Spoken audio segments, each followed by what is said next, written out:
Welcome back to another reading and correcting with me, Kindar, the Tiger Writes, and Ty, the Tiger Supervisor.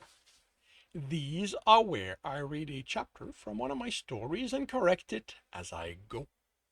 If you want to listen to these live, it's every Tuesday morning, 8 a.m. Eastern Time on Twitch and YouTube. And if you are looking to support me, that is on my Patreon. Today, we are doing chapter 10 of The Captain's Heart. Cursor. What were they doing?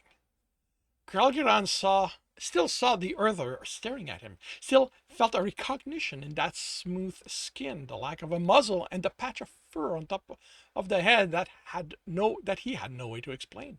Except for one that made no sense. Captain. The insistence in his companion's voice pulled him away from the conundrum. If having an Earther on your ship unsettles you this much, maybe you can bring up the fact that legally it is Kelsir territory, and as much as the commander might not appreciate it, he can't force him on you. I don't mind. Didn't he? Wasn't the Earther working on the reactor cutting down how much time they had? How hard would it be for the technicians to introduce defects without him realizing what they were doing? Even if they were behind on antimatter technology, Engineer Bradshaw was the best they had, considering he was here to investigate Earther having more antimatter than they were allowed, which implied more research into that technology than they acknowledged. How long would it take him to understand the basics of the Kelsirian version of those reactors? The chuckle pulled him out of his mind this time. If his present isn't what's unsettling you, Critic said, I have to wonder what it could be. Gralgiran stared at the other male. My apologies, I thought you knew. Gralgiran shook his head. Of course. It would help in his work as ambassador. I never had a need to read your file in depth. I'm sorry if my mood is intruding. I am fully trained, the male said with another chuckle. Then his expression grew serious.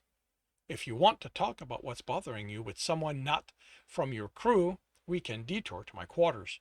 This part of the station sees nearly no Earther traffic, so no one will be able to report it to the commander. I appreciate the offer, but this isn't something you can assist with. He would have to go to those actually involved if he wanted a chance at answers. He spent the rest of the trek focusing on the bland corridors and hard floor.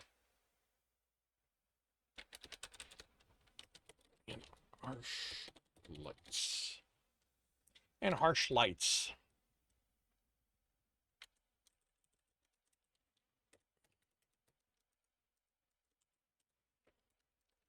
They were pale blue instead of the basic gray of the dock, but lacked anything as decoration. Maybe the blandness was something Earther preferred. The commander's office had lacked embellishment or added sense. As for the floor, Engineer Bradshaw was wearing covering over his feet, even in a non-combat situation. Possibly they were sensitive to the point they needed the protection to walk on them. Earther xenomorphology was not something he'd thought to look into. Do Earther have requirement I need to account for while Engineer Bradshaw will be on my ship? The lighting, that seems, is stronger. Do they have sensitivities the way the Redoshi do? He couldn't think of something else. Food wouldn't be an issue, as he expected him to bring his own. Not that I'm aware. Earthers are highly adaptable, although I can't say anything about the engineers. That's not capitalized. The engineer's specific tolerance. Like us, Earthers are individuals, even on a biological level. The light requirement is higher. Is higher than ours, but I doubt it will cause him trouble. The lift opened, and he again felt confined even before the doors closed. I wonder if I accounted for that. Anyway, before the doors closed, no more than 6 Earthers would fit, and with his ears nearly brushing the ceiling, it had to be low even for them. He respected the tactical aspect. It would be difficult to take control of the station if he could only send six hunters up at a time, but he wouldn't sacrifice the comfort of wider space for a tactical advantage. Or maybe this was another aspect where Earthers differed. The corridors were narrow as well. The, the open space he stepped onto as he exited the lift could be a result of the need to move cargo instead of a desire for room as he a desire for space as he thought. I will leave you here, Queric said as they reached the ship's entrance. You are welcome to stay within my ship while it's here. I'm certain you'll find Kelsirian accommodation a relief. My quarters are quite to my taste, he replied. The advantage of being ambassador, the Earthers want to keep me happy. As for the corridors, it comes with being posted on other species' station. The price of being an ambassador. But you can be sure I will take advantage of your presence to enjoy the sense of home. Then I wish you a good hunt, Queric. Gralgiran waited until the ambassador stepped into the lift, outside his ability to protect before entering his ship. He followed the markers to at the intersections, the small banner etched in the wall, until he reached this section's room dedicated to the gods. It was plainer than those on the promenade or the living section.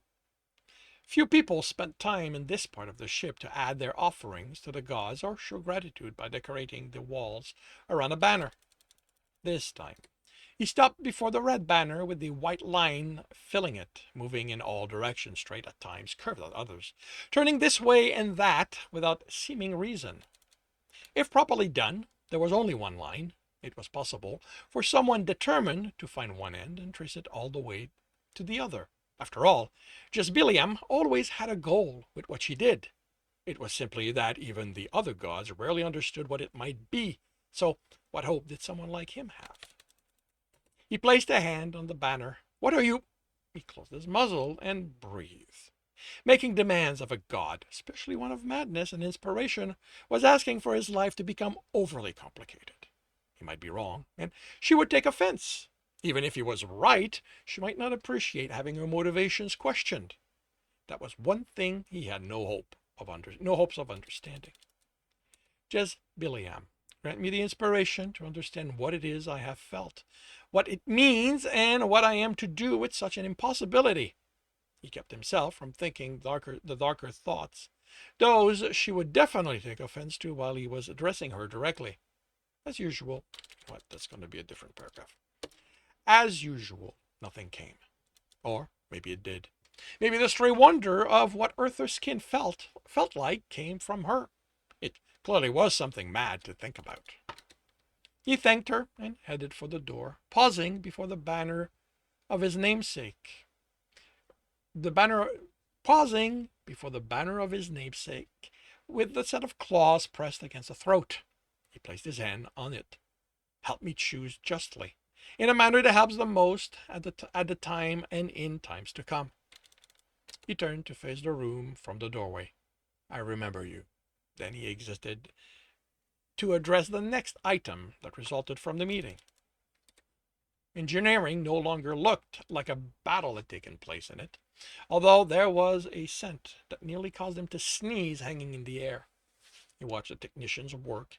He didn't know what they were doing since the reactor wasn't working, but he expected that there was more to their work than only that. He needed one of them to deal with the Earther, someone who knew as much as possible about the reactor and who had a good nose for trouble.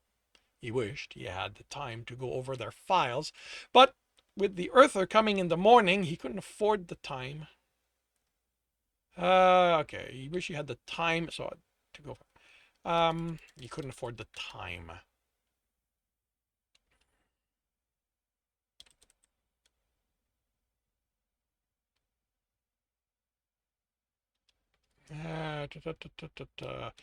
But you're coming in the morning, and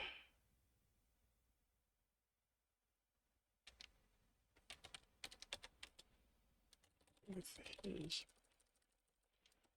pick needing to have a session with Leia, We needed to find one now.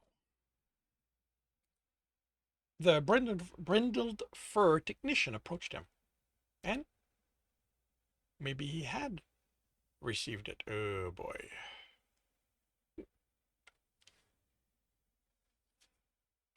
Uh,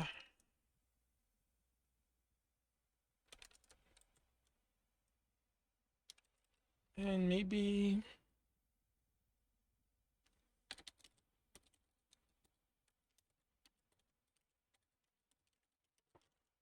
let's write it like that. And maybe his namesake had heard him. Forgotten about him until now. Someone with hunter training was ideal for this situation. Captain, Trick greeted him. We've replaced the capacitors. Ship repair confirmed that 70% of the damage caused when the reactor, when it happened, has been repaired, and with it, that within 3 days everything will have been fixed. Thank you, Turok. The male's ear canted in surprise at being addressed without a title. Gralgiran expected Alex rarely addressed his technicians without it, and in this situation he also should. This level of familiarity from the ship's captain and the male's alpha could be considered inappropriate. But, while he could order him, Gralgiran would rather offer Turok the mission and let him decide, and that started by establishing things were out of the ordinary. Or maybe this was what he got for asking Jezbirliam for inspiration. He motioned for the hunter to follow him. I have a situation I would like you to help with. I'm a hunter. I'm not ordering you, he said, to stop him from reciting the pledge. He didn't want it to get to that. If it did, the situation would have devolved well beyond what he'd be able to explain to the Federation Security Council. Turek looked uncertain. Oh, then what is going on, Alpha? The Earther commander isn't happy with the situation and has decided to foster one of their best engineers on us to repair the reactor. They expect one of theirs to work on engineer Alex's reactor? The male's voice rose in a mix of surprise and fear. Gralgiran understood the sentiment. Alex, like all engineers he'd known, was possessive of his work. You won't be the one taking his wrath, he assured the male. Trick snorted. There isn't going to be anything left of that Earther when the engineer finds out. He won't touch him, Gralgiran snapped before he could stop himself or even understand where the outburst had come from. Then he remembered that feeling as he set eyes on Engineer Bradshaw. I will be the one standing before Alex when he finds out. Yes, Alpha. What will my duties be? I need you to look after the Earther. Make sure no one gives him a hard time. I also need you to make sure he doesn't wander off. Is he an enemy combatant? No, he's an engineer. I don't think he even wants to do this, but the commander, his captain, ordered him to. No, he would not use alpha here because alpha is a clear military term. At best, he's crew, not an Earther hunter. So treat him with enough care. We won't have to explain why he has been hurt. The last part of what I need you to do is find ways to delay the finalization of the repairs. The mission isn't done. How does an Earther engineer compare to Engineer Alex? I don't know. You'll need to evaluate and work out how to circumvent his knowledge. I'm only a technician. You're a hunter. I need you to adapt to the hunt. I can grant you access to Alex's system if you think you need the knowledge there to be successful. I'd rather not, Alpha. Turk's nose pad was drying as he watched from fear.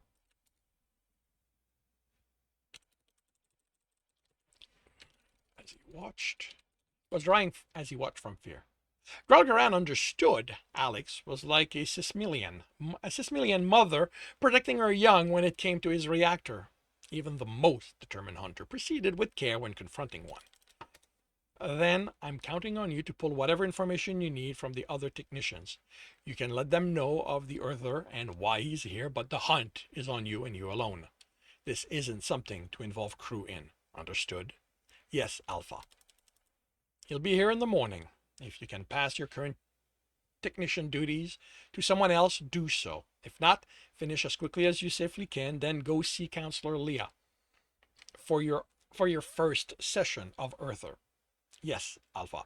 Turek turned and headed for engineer and returned. No, headed for engineering. While Gralgiran headed for his office to lose himself in something as removed from the gods as he could imagine. And that concludes chapter 10 of The Captain's Heart. If you are enjoying this, please leave a like. If you want to know when the next chapter is going to be up, subscribe and hit the bell. If you want to read this story, it is up on Ream Story. And if you want to listen to it live, it's every Tuesday morning, 8 a.m. Eastern Time on Twitch and YouTube. Links are in the notes, and with that, I shall wish you a good day.